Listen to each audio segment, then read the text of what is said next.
C'est par la foi que voyons l'invisible. Chers amis, bonjour et bienvenue à la communauté d'études quotidiennes de la Bible. Ils se sont levés à l'appel du Seigneur. Quel plaisir de vous saluer en ce samedi 10 août 2024 pour continuer à partager avec vous la lecture de la méditation quotidienne pour adultes tirée du livre Dieu est ainsi, portrait de la grâce et de l'amour divin écrit par Roberto Herrera. Je tiens tout d'abord à renouveler mes remerciements à votre endroit car votre fidélité à l'écoute et au partage de nos différents contenus nous marque particulièrement et nous voulons vous en féliciter et que le Seigneur vous bénisse. La méditation du jour est intitulée « Feu dévorant ». Notre Dieu est aussi un feu dévorant. Hébreux 12, verset 29. L'Éternel, ton Dieu, est un feu dévorant. Deutéronome 4, verset 24. C'est la première fois que nous trouvons ce portrait de lui dans la Bible. Il peut nous faire peur ou avoir pour nous une connotation négative. Pourtant, nous devons admettre que les Écritures le répètent. Il est donc important que nous le connaissions. Voir par exemple Deutéronome 9, verset 3 et Isaïe 33, verset 14.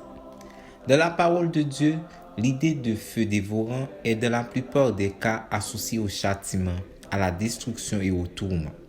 Néanmoins, à en juger le contexte de ce passage d'Hébreux 12, la connotation n'est pas négative, car Dieu présenté ici en feu dévorant donne une raison de lui rendre grâce et de l'adorer avec dévotion et révérence.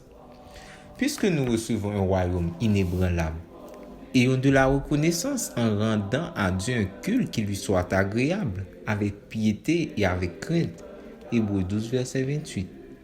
Le feu apparaît aussi dans la Bible comme le symbole de la présence ou de l'action directe de Dieu.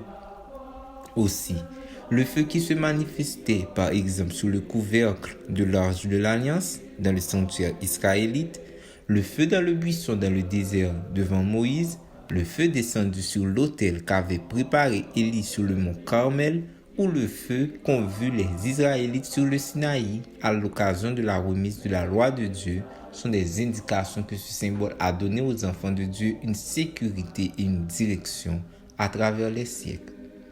Le Seigneur se présente aussi comme un feu dévorant pour nous rappeler qu'il nous précédera tandis que nous irons accomplir ses ordres et qu'il luttera contre nos ennemis en les anéantissant comme fait le feu de tout ce qui se trouve sur son passage. Il veut que nous sachions qu'il est capable d'empêcher que le feu de l'envie, de la pression et de la persécution ait un effet sur nous, bien que ceux qui préparent ce feu l'aient chauffé 7 fois plus que la normale. Notre Dieu viendra, sera avec nous dans ce feu et nous en fera sortir sans même que nous ayons une odeur de fumée.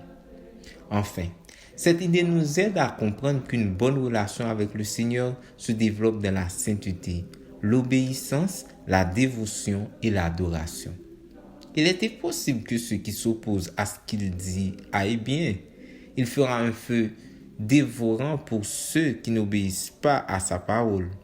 Que le feu de sa présence nous couvre, que le feu de sa puissance nous défende et que jamais le feu de son jugement ne nous anéantisse. Merci d'avoir suivi cette méditation. Nous vous souhaitons de passer une très bonne journée. Au revoir.